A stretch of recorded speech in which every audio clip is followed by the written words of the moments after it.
it is one of the counties which which is experiencing this problem. If you flew over Gusii, I'm talking about Gusii. Jamira Gusii, you'll realize there is the rural slum. It's coming up. When we're talking about the issue of this affordable housing, is something that can be able to ease the pressure of the pressure on issues of land. If you traveled in China, where they have people close to 1.5 billion, they have enough food. My fear is that if we did not, and I want to thank the partners here, the effort that they have put in. If we did not intervene at the moment, it will be too late. Actually, Gusii could be one of the places which will be struck by a famine and will be having problems where we expect the famine food coming in. Therefore, as a county, we're happy to partner with our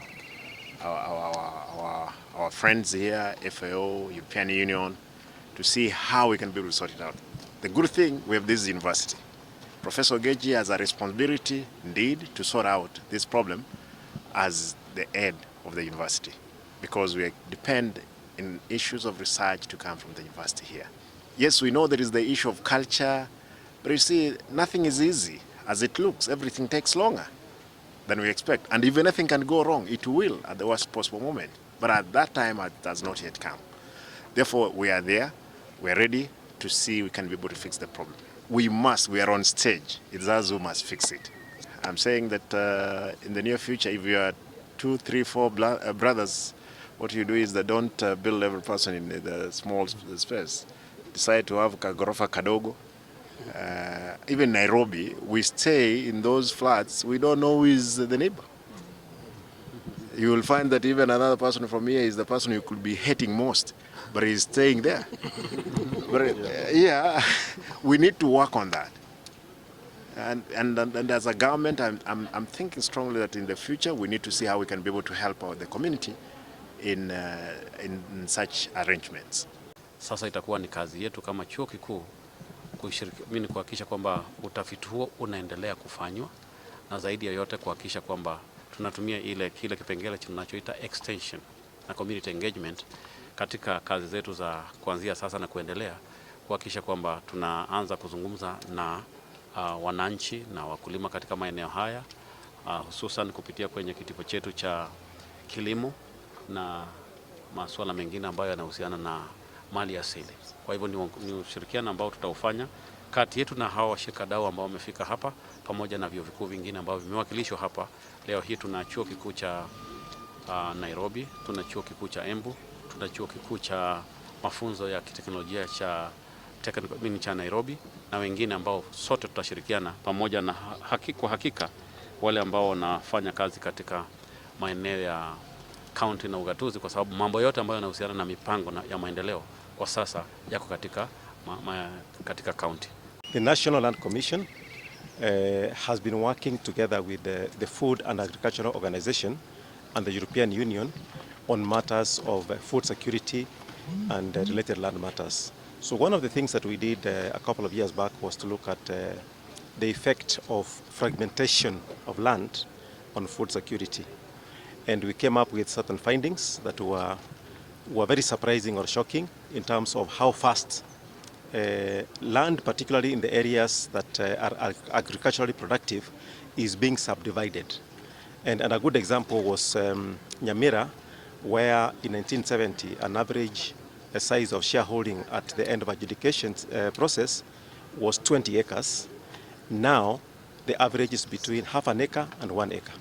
So basically what you are saying is we are moving in a direction where it's not sustainable to have agriculture activities because of subdivision of land. That really is the main discussion we are having in basic terms. Because of the very nature of the findings, it was thought important that we work closely with the counties that are considering agriculture as a development function.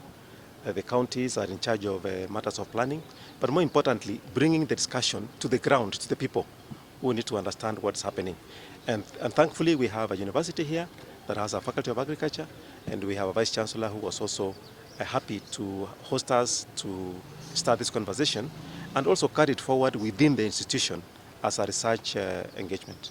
I'm so happy that this conversation is going into the grassroots. This is exactly where it should be, because we're taking the conversation with the governor here, the county government, the university, to the people who actually are either already bearing the brunt of the fragmentation or they're about to. And so it will be like a demand-driven initiative that we are going to come up with. The second thing for me is that the university stands at a very unique position to be able to be the universal convener of this conversation, and that's why we're coming to Gusii University. And when you look at it today in Kenya, we're in a place where almost every county has this issue. It's only that maybe it's not pronounced. And again, almost every county has a university. And so starting from the Gusii University, we should be able to have a system that we can roll out and be able to have this conversation nationally, eventually leading into some policy decision that also can be backed up by laws if the policymakers so wish. So as FAO, the EU or the development partners, I want to commit that we want to be on this trajectory to be able to support this conversation so that we can come up with that unique position. We don't have to copy someone else, but we can come up with a unique solution that really befits our people. Thank you.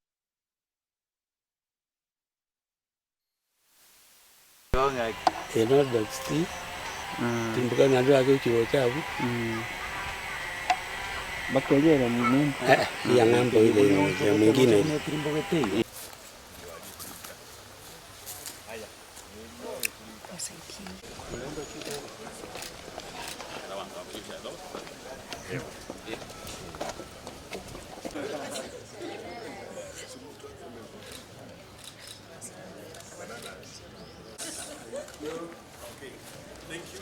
As they were saying, for a successful man, there is a woman. Yeah.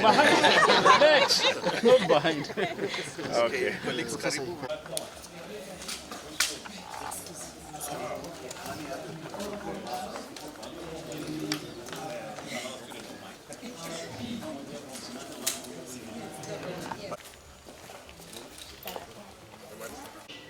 And the underlying inclusive approach should be adopted to address its negative impact. And that, as Gusii University, is inclusivity and borderlessness that creates. The county, the lands docket, who are here. University, they're here. Thank you so much for hosting. And lastly, we have the FAO. Have it. You would, yes? State Department of Housing and Urban. Okay, all welcome. Welcome to Gusii County and feel at home. I now would want to pass over commissioners, the Deputy County Director. Welcome all of you to Gusii University for this critical stakeholder engagement for effects of land fragmentation on land use and food security, with a specific focus on the counties of Nyamira, important research findings. The forum is not merely a position. Both in all the counties, that is Nyamira County, you can wait because we don't have time. Gusii County, Minister of Agriculture, do we have anyone here? Thank you so much.